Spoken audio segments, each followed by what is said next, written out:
लोमेश जी का राजा इंद्रधुम्न को अपने पूर्व जन्म की कथा सुनाना।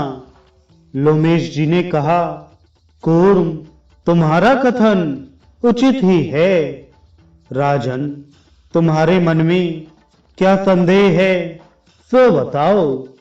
इंद्रधुम्न बोले, भगवन, मेरा पहला प्रश्न यह है कि गर्मी का समय है, सूर्यदेव आकाश के मध्य में आकर तप रहे हैं, तो भी आपने अपने लिए कोई कुटी क्यों नहीं बनाई, जो हाथ में तिनके लेकर आप मस्तक पर छाया किए हुए हैं।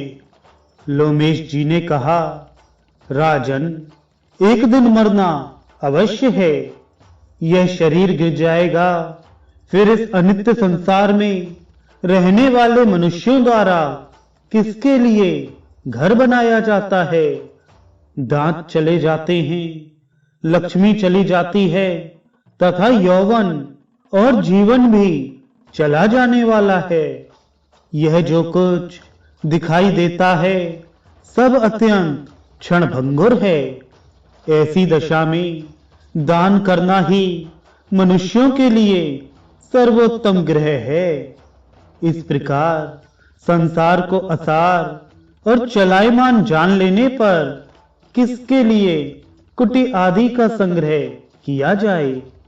इंद्रधुम्न ने पूछा, भगवन, तीनों लोकों में केवल आप ही चिरायु सुने जाते हैं, इसलिए मैं आपके पास आया हूं। फिर आपके मुंह से ऐसी बात क्यों निकलती है। लोमेश जी ने कहा, राजन, प्रत्येक कल्प में मेरे शरीर से एक रोम टूटकर गिर जाता है। जिस दिन सब रोएं नष्ट हो जाएंगे, उस दिन मेरी मृत्यु हो जाएगी। देखो, मेरे घुटने में 2 अंगुल तक रोएं खाली हो गए हैं। इसी से मैं डरता हूं। जब मरना ही है, तब घर बनाकर क्या होगा। इंद्रधुम्न बोले, ब्रह्मन, मैं पूछता हूं कि आपकी जो ऐसी बड़ी आयु प्राप्त हुई है, वह दान का प्रभाव है अथवा तपस्या का। लोमेश जी ने कहा, राजन, सुनो, मैं अपने पूर्व जन्म का प्रसंग सुना रहा हूं। यह कथा शिव धर्म की महिमा से युक्त, पुण्यदायिनी तथा सब पापों का नाश करने वाली है। पूर्व काल में मैं इस पृथ्वी पर अत्यंत दरिद्र शूद्र होकर उत्पन्न हुआ था। उस समय भूख से बहुत पीड़ित होकर पृथ्वी पर भ्रमण किया करता था। एक दिन दोपहर के समय जल के भीतर मैंने एक बहुत बड़ा शिवलिंग देखा। फिर उस जलाशय में प्रवेश करके जल पिया और स्नान किया। तत्पश्चात कमल के सुंदर फूलों से उस नहलाए हुए शिवलिंग का पूजन किया। भूख से मेरा गला सूखा जा रहा था। भगवान नीलकंठ को नमस्कार करके मैं पुनः आगे चल दिया। उस मार्ग में ही मेरी मृत्यु हो गई। तदनंतर दूसरे जन्म में मैं ब्राह्मण के घर में उत्पन्न हुआ। एक ही बार शिवलिंग को नहलाने और पूजा करने से मुझे अपने पूर्व जन्म की बातों का स्मरण रहने लगा। यह संपूर्ण जगत जो सत्य सा प्रतीत हो रहा है, मिथ्या का विलास है। अविद्या ही इसका मूल कारण है। ऐसा जानकर मैंने मुक्ता धारण कर ली। उस ब्राह्मण ने भगवान शंकर की भली भांति आराधना करके वृद्धावस्था में मुझे प्राप्त किया था। इसलिए मेरा नाम ईशान रखा। मेरे माता पिता के मन को महामाया ने ममता में बांध रखा था।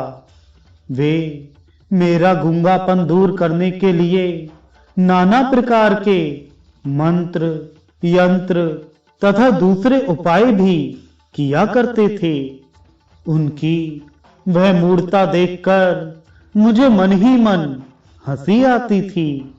कुछ काल के पश्चात जब मैं जवान हुआ तो रात में अपना घर छोड़कर निकल जाता और कमल के फूलों से भगवान शिव की पूजा करके पुनः शयन स्थान पर लौट आता था। तदनंतर पिता की मृत्यु हो जाने पर मेरे संबंधियों ने मुझे निरा गूंगा समझकर त्याग दिया। इससे मुझे प्रसन्नता ही हुई। अब मैं फलाहार करके रहने लगा और भांति भांति के कमलों से भगवान भूतनाथ की पूजा करने लगा। इस प्रकार 100 वर्ष बीतने पर वरदायक भगवान चंद्रशेखर ने मुझे प्रत्यक्ष दर्शन दिया।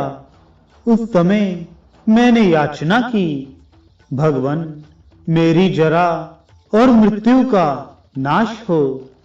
तब भगवान शिव बोले, जो नाम और रूप धारण करता है वह सर्वथा अजर अमर नहीं हो सकता। अतः तुम अपने जीवन की कोई सीमा निश्चित करो। भगवान शिव का यह वचन सुनकर मैंने इस प्रकार वरदान मांगा, प्रत्येक कल्प के अंत में मेरे शरीर का एक रोम गिरे और इस प्रकार सब रोम गिर जाने पर मेरी मृत्यु हो। उसके बाद मैं आपका गढ़ हूं, यही मेरा अभीष्ट वर है। अच्छा, ऐसा ही होगा। यूं कहकर भगवान शिव अदृश्य हो गए और मैं तभी से तपस्या में संलग्न हो गया।